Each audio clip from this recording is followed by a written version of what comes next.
सहज होने से ही दुर्लभ सा हो गया है। कठिन होता तो इसे गौरी शंकर या चंद्रलोक, मंगल लोक जाकर उतार लाते या मिल आते। वह इतना सहज है कि उस मैं को जानने पाने के लिए कोई एक उसे आश्चर्य की तरह देखता है, कोई एक आश्चर्य की तरह कहता है, कोई उसे आश्चर्य से सुनता है और सुनकर भी कोई एक धारण करता है। मैं निर्दोष बोध स्वरूप निष्क्रिय निर्विकार साक्षी आत्मा हूँ।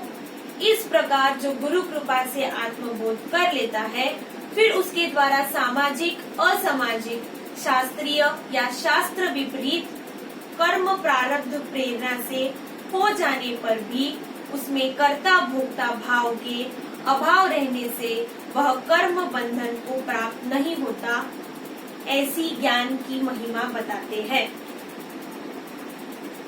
यस्य नाहं कृतो भावो बुद्धिर्यस्य न लिप्यते हत्वापि स इमान् लोकान् हन्ति न निबध्यते। ज्ञान की महिमा को पुनः कह रहे हैं कि वह चाहे जितना पापी क्यों न रहा हो, किंतु जिसने अपने को देह भाव एवं कर्ता भोक्ता रूप जीव भाव का परित्याग कर मैं दृष्टा साक्षी आत्मा हूँ, इस निष्ठा को प्राप्त कर लिया है, अब उसे अज्ञान काल की जिस दृष्टि से जाना जाता था, ज्ञान होने पर उसी दृष्टि को त्याग साधु ब्राह्मण ही जाना चाहिए।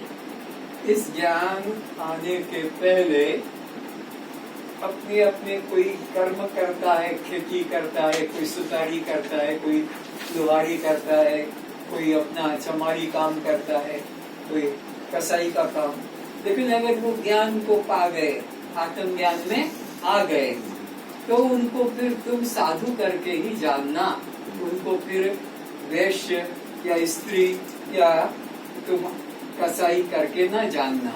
भगवान ने कहा है कि उसने अब निश्चय कर लिया है, अब उसको पाप स्पर्श नहीं करेगा और वो ज्ञान रूपी नौका पर बैठकर भव सागर से निस्संदेह पार हो जाएगा। सूर्य उदय से जैसे अंधकार नाश को प्राप्त हो जाता है, इसी तरह आत्मनिष्ठ रूप ज्ञान नौका पर बैठ चाहे कोई कितना बड़ा विश्व का पापी हो, तो भी वह निस्संदेह संपूर्ण पापों के समुद्र को भली प्रकार सहज पार हो जाता है, क्योंकि ज्ञान की इस प्रकार महिमा है। हे आत्मन, यदि कोई अतिशय दुराचारी व्यक्ति भी अपने अभक्ष्य भक्षण, मांस, शराब आदि त्याग करता है तथा चोरी, हत्या, गर्भपात, दहेज आदि दुष्कर्मों को त्याग देता है और पिछले देह भाव, कर्ता भाव, जीव भाव का त्याग कर मैं दृष्टा साक्षी आत्मा हूँ, इस आत्मनिष्ठा में देह भाव की तरह दृढ़ हो गया है, तो अब उसे साधु ही मानना उचित है। कैसा दृढ़ करना है? देह भाव जैसे हमारा दृढ़ है, कभी हटता नहीं, इसी तरह साक्षी भाव, दृष्टा भाव, आत्मा भाव दृढ़ हो जाए, फिर किसी भी प्रकार की परिस्थिति हो, लेकिन हमारा दृष्टा भाव, साक्षी भाव अटूट रहे, तब कल्याण में कोई संदेह नहीं। जैसे हजारों वर्षों का गहन गुफा का अंधकार प्रकाश होते ही तत्क्षण समाप्त हो जाता है, वैसे ही आत्मज्ञान प्राप्त कर अनंत जन्मों का पापी भी शीघ्र ही धर्मात्मा हो जाता है और सदा रहने वाली परम शांति को प्राप्त हो जाता है। हे आत्मन, तू निश्चय रूप से जान कि दृढ़ आत्मनिष्ठावान ज्ञानी का पुनः इस संसार में जन्म लेने का कोई कारण नहीं रहता है। कारण क्या है पुनर्जन्म का?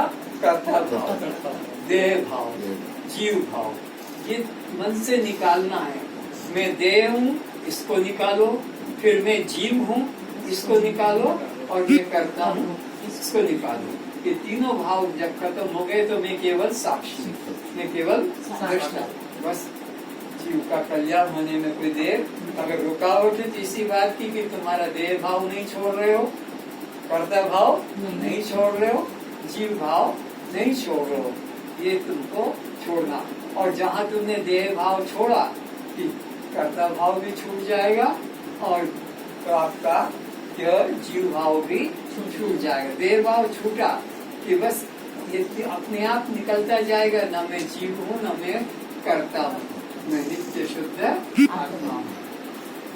हे अर्जुन, स्त्री, वैश्य, शूद्र तथा जो कोई अति निकृष्ट कर्म करता, वैश्या, पर स्त्री, दुराचारी, विभिचारी, गर्भपाती, पिता, माता, गुरु, गोहत्यारा, चंडाल आदि भी सदाचारी होकर यदि अपने यथार्थ आत्म स्वरूप को वाणी से नहीं बल्कि आत्मा से जान लिया तो वह परम गति को ही प्राप्त होता है।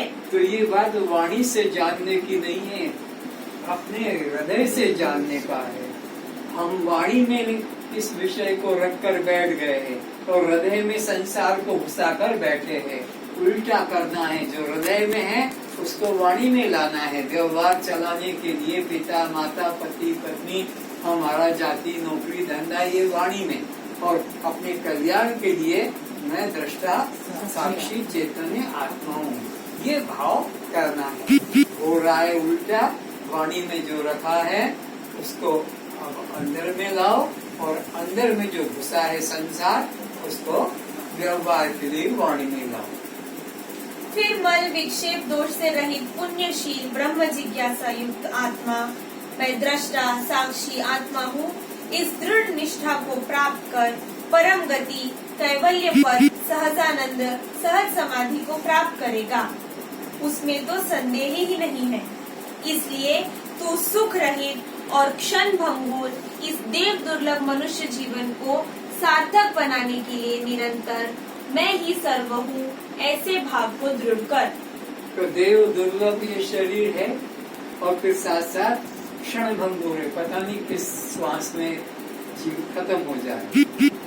तो ये देवताओं को भी दुर्लभ है, वो हमें मिला है, तो इसलिए जल्दी से अपना कल्याण काम कर लो, नहीं तो फिर 84 में भटकना पड़ेगा। जनक को अष्टावक्र जैसा गुरु मिलना ही महान पुण्य एवं आश्चर्य की बात है, क्योंकि जिन्होंने बिना कष्ट के तत्काल स्वरूप बोध करा दिया, अनादि अज्ञान निद्रा से उन्हें जगा दिया, तथा अष्टावक्र जी को जनक जैसा ब्रह्म जिज्ञासु का मिल जाना भी आश्चर्य रूप है। गुरु को शिष्य मिलना और शिष्य को गुरु मिलना दोनों आश्चर्य है। ऐसा आप जैसे जिज्ञासु भी मिलना दुर्लभ है।